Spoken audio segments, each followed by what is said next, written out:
we're all doing well today. It is August 2nd and fall is getting closer. About 6 weeks ago or so, I told you all that we had decided to go on a summer break. Usually we do our homeschool throughout the summer and take the fall and winter months off for holidays and just cozy months and all that. But this year my kids asked me, please, can we take a summer break? Because they wanted to be off at the same time as their friends, which has actually turned out to be wonderful. They've got to do a lot of really fun stuff this summer. So I'm glad we did that. However, I thought it was really funny the other day because I was just kind of talking and I was like, all right, so when do you guys want to go back to school? And they're like, oh, when our friends go back. And I was like, well, when do your friends go back? And they're like, August 15th. I'm like, no, we're not going back until at least September 1st. You guys talk me into the summer break. We're taking it. I'm getting my full summer's worth. So we still got almost a month left before I gotta hit the books again. With these guys anyway. I'm hitting the books every day, but the school books, that'll be coming in a few weeks. But for today, we're just going to talk about the stuff I've been reading. So I wanted to check in with my weekly reading check-in, and then I will go over my July reading goals that were in my journal. I mean, they're still in my journal, but I wrote them in there in July, and talk about what I actually finished up and what I didn't. So that's the plan for this video. I am kind of getting my voice back.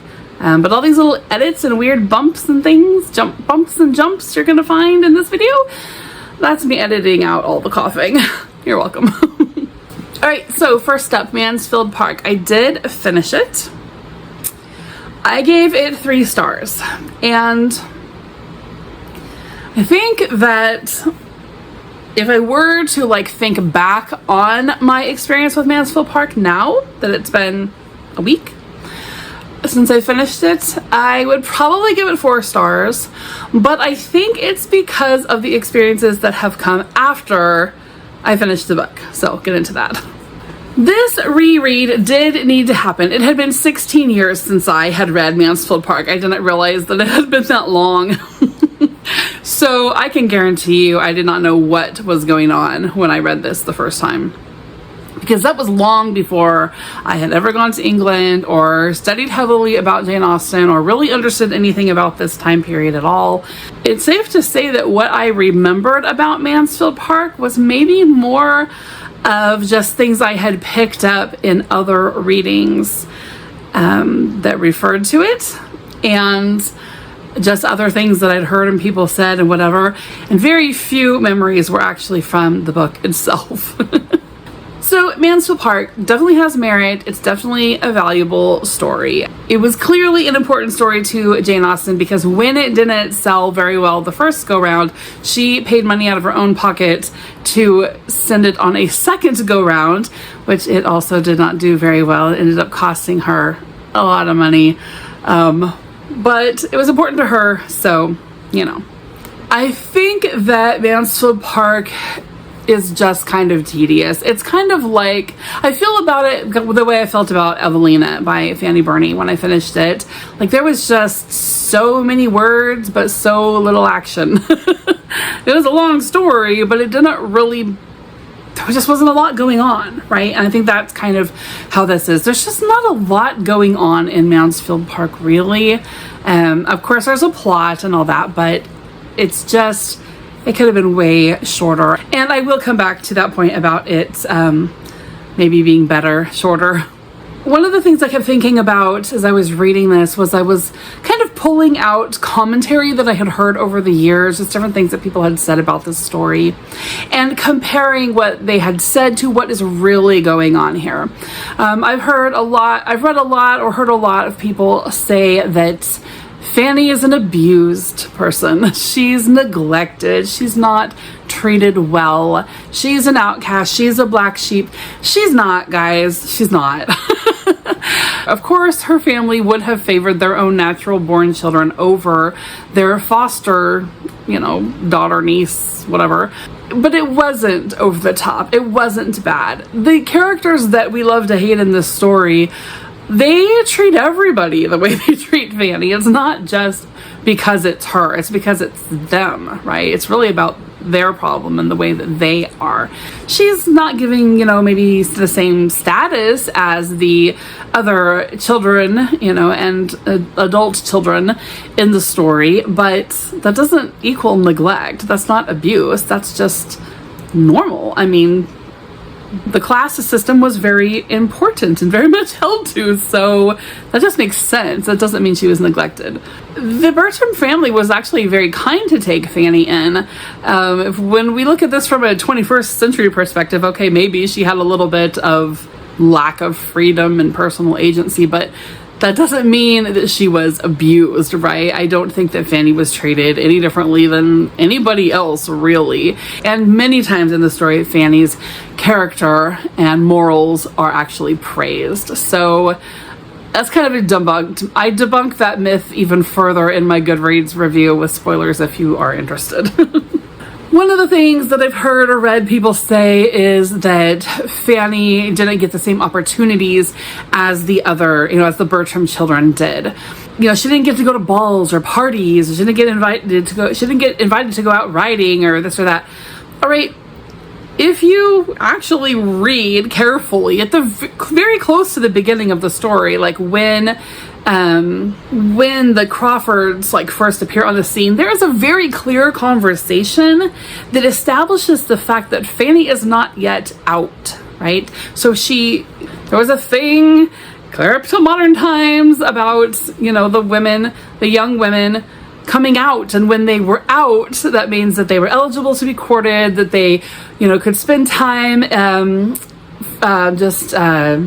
hanging out in adults' company. They were treated as a young adult rather than a child or older child, and they did the adult stuff. They were learning how to be in adult society, and they were learning how to just socialize in a much more mature environment, under the guidance of, their guardians and family and guardians and stuff, but that they had a little bit more freedom, and like I said, they could be courted. So they have this conversation, I think it's Crawford and Edmund that have this conversation where the conversation ends with Crawford actually saying flat out, oh, then Fanny is certainly not out.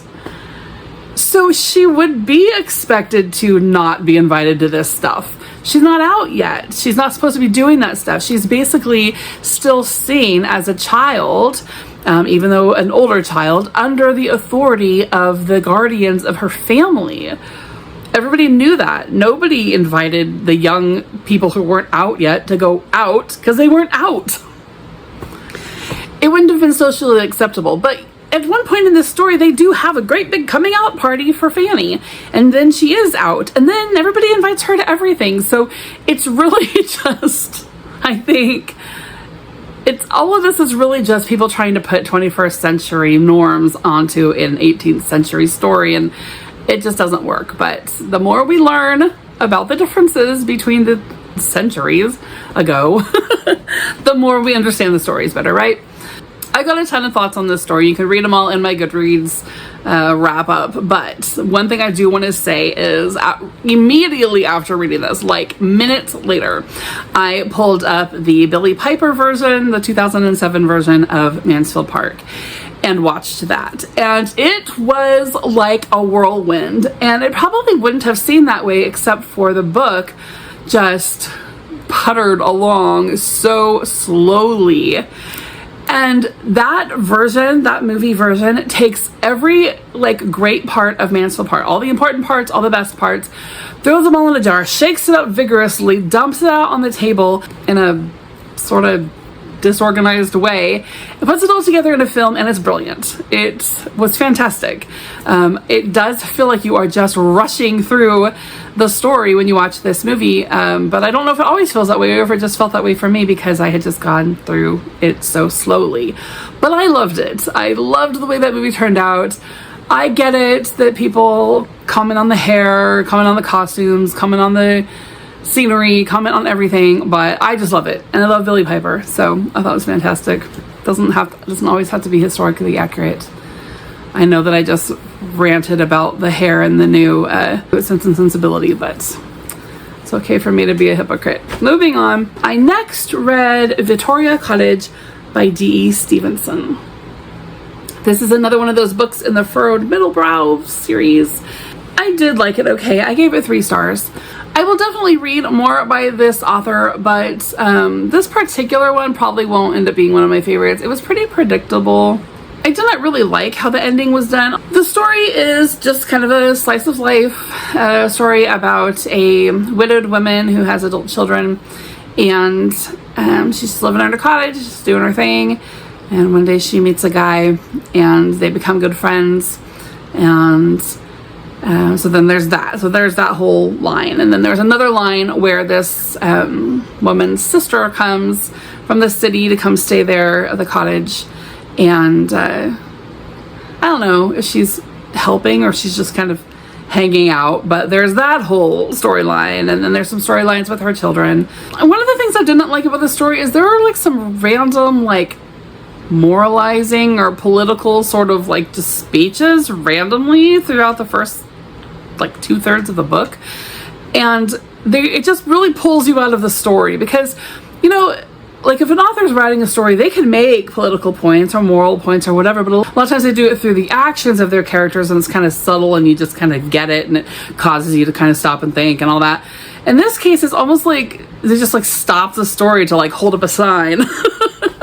It's just weird. It's just really pulled me out of the story. So I didn't appreciate that. I thought this story was much less maturely written than the one that I read by Molly Clavering. And Molly Clavering and D.E. Stevenson supposedly were really good friends.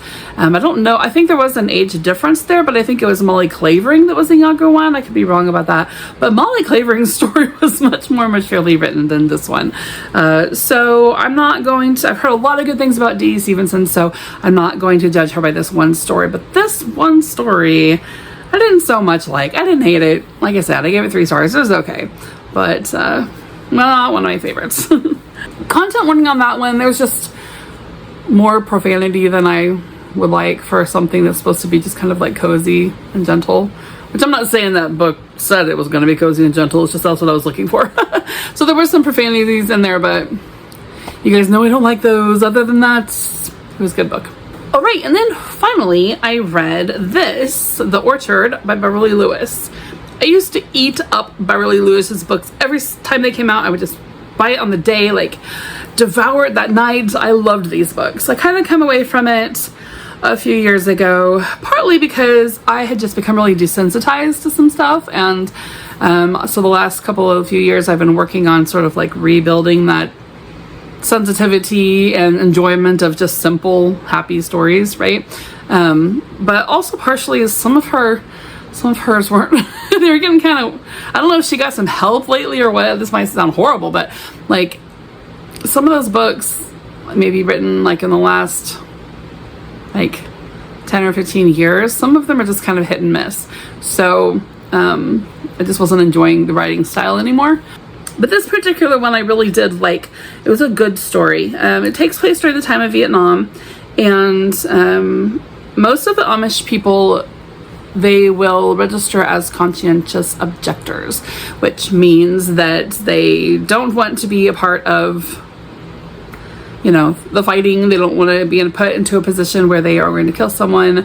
They don't want to be put into a position where they would potentially hurt someone. And so, you know, they'd rather just not be a part of the war at all. Sometimes they might be put in positions. Sometimes a conscientious objector can be put into a position that is like battle, you know, position. So, you know, you're maybe like fueling jets, or you're doing paperwork, or you're feeding people, or you're a medic or something like that. I don't know. But anyway, for the Amish people, most of them who do register for selective service register as conscientious objectors. In this story, one of the young men, who is an Amish young man, he chooses to not register as a conscientious objector and just to, you know, sign up for the draft as normal. He does get drafted, and so then the story was just about like his family back home. They're concerned for him. The main character of the story is actually his twin sister, and so it's stories about her and her romance and just her life at home. It asks questions about, you know, what is the right way to feel about war? What is the right way to feel about defending your freedom? If that's what that war was actually about. Just things like that, right? Talks a little bit about mental health. She doesn't go into it a lot about mental health. And then just a very heavy faith tone over the whole thing. One thing I really loved about this story was the relationships between the men in the story. So in this family's home or property, there are the mother, the father, the twin boy and girl, adult children. They have other adult children who've already moved out.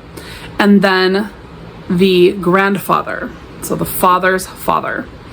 And the father, like the father of the kid who went to Vietnam, is of course very concerned for his son and is very divided between what he sees as dishonor by his son, you know, coming away from what the people do, and instead, you know, going this other way that they see as worldly. His concern for that, as opposed to his love and concern for his son.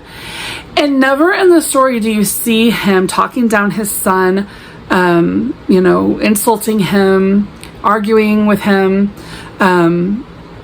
And then you see that the example in a father that man had was this grandfather that lives on the property as well. And never do you see him insulting, talking down to his son. You see just a very loving, kind, gentle father who, even in his elderly years, is fathering his grown son in his, you know, adult years. Just kind of anticipating the needs of that adult son. I mean, the adult son is like, you know, older than I am. He's like in his 50s or whatever. But that grandfather is still mentoring him, right? Coming alongside him as a father and as a influence and as a mentor. And I loved it. And then in turn, that helped that father to father his son. And it was just such a gentle way of showing this generational mentorship that godly families have. And I love that. I see the potential for that dynamic building in my own family, which I'm thankful for that. And it was such a great example. I just love that. Bring back the multi-generational mentors, right? I love that. All right, so those were the 3 that I finished. I'm currently reading Summer Pudding, which is another furrowed middlebrow book. This one's by Susan Scarlett, who is actually Noel Stratfield. I am on page 54. So I'm a fourth of the way through it. I'm not really enjoying it so much. So hopefully it'll get better as I go along, but it's not like to the point of DNFing. It's just, I don't know, I'm not so much into it, but I've got a lot of time this afternoon and this evening, and I think I'm just going to try to sit down and just read it. And if I can like kind of immerse myself in it a little better, maybe I will enjoy it a little better. I think one of the reasons why I am struggling with it is because a lot of the books I've been reading lately feature characters that are closer to my own age. The characters in this book are quite a bit younger than me, so I'm finding myself annoyed with them. Maybe I'm just comparing them to my own kids. I don't know, but sorry, kids. But anyway, I'm just, there's nobody yet for me to relate to. The mother is a different kind of person than I am. I'm not relating there. Anyway, I'll let you know later. Okay, and I didn't mention, but The Orchard, I gave 4 stars to that one. I don't know if I told you that, but that is actually my first read for August. I finished that August 1st, but because I'm doing weekly wrap-ups, I'm just including it in here. So let's talk about my July wrap-up. I won't go over all the books I read like in detail because I talk about that in all of my weekly wrap-ups, right? So you guys can just go back and watch anything that's marked weekly wrap-up to find out the details on what I thought about all of those. But this was my July spread here. So I've got pretty flowers and butterflies and like a pretty drink there with all kinds of colors. So that's how that looks.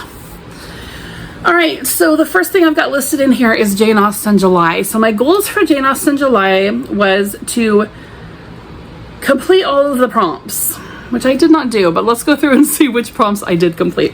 The first one was to read one of Jane Austen's main 6 novels, and I actually read 2 of her main novels. I read Pride and Prejudice and Mansfield Park, so that was pretty good. The second one was to read something else by Jane Austen that is not a novel, and I had marked down that I wanted to read volume the 3rd of her Juvenilia, which I did do. That had 2 stories in it, Evelyn and Catherine, or the Baehr. The third prompt was to read a nonfiction about Jane Austen, and I had 2 down. I had Jane Austen's Fashion, which I did not read, and then I had My Aunt Jane Austen, which was the little short story by Carolyn Austen that was put out like in the late 1800s.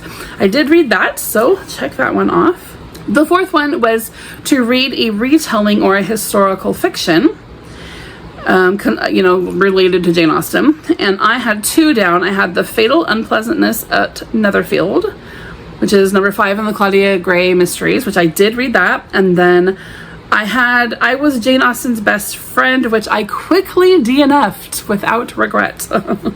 So I will check that one because I did one of them.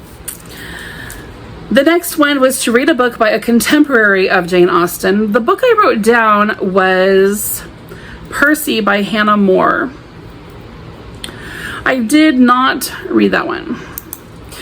Then the next prompt was to watch an adaptation. I wrote down that I wanted to watch Mansfield Park, which I did. The last one was to watch something with a connection to Jane Austen, and I wrote that I wanted to watch the documentary Jane Austen Rise of a Genius, which I did, and I talked about each of those. There was 3 parts to that, and I did like a tea party for each part. So those are my 3 tea party videos. If you guys want to check those out, at the end, somewhere in those videos at the end, I think I talk about each episode of this documentary. All right, and then for my medieval studies, I wanted to read 1 chapter of Meetings with Remarkable Manuscripts, which I did.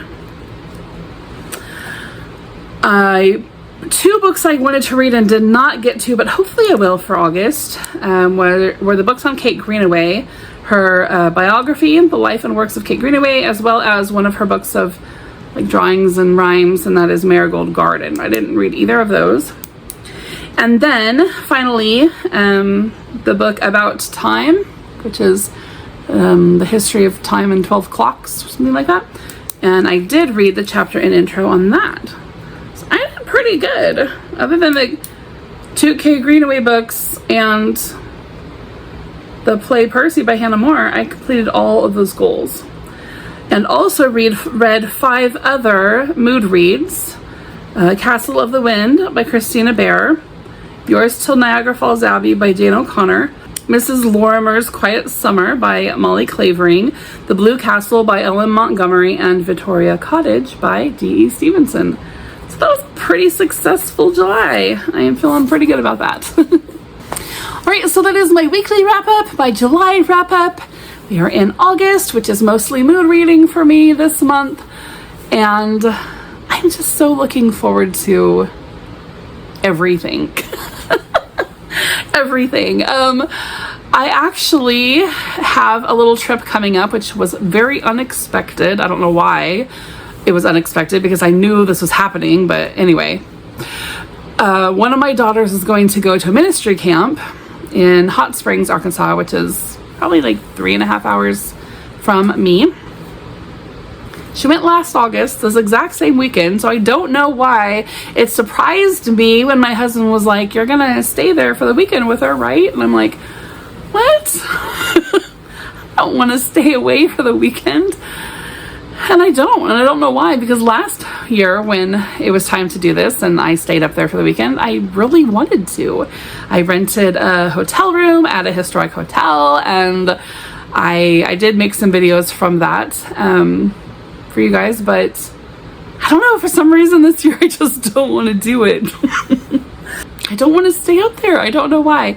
But I'm going to, because it makes a whole lot more sense, because it is 3.5 hours. And my husband's like, you want to make, you know, a 7-hour drive on Friday and then a 7-hour drive on Sunday? Or do you want to stay in a hotel and read all weekend by yourself? And he thought that was a no-brainer, and it should be. But for some reason, I'm just not wanting to. But I'm going to. So anyway, that's come up. That will be 2 weekends from now. And yeah, so I'll give you guys some video from there.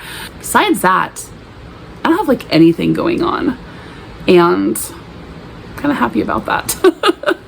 I'm getting to the point now with this whole summer break thing, the last couple of weeks, where I get up in the morning and I'm not freaking out everywhere. I can't remember if I talked to you guys about this already or if I wanted to, but I'm just really loving that. I'm loving that I get up and I'm just like, what am I gonna do today? I don't know, but whatever it is gonna be chill.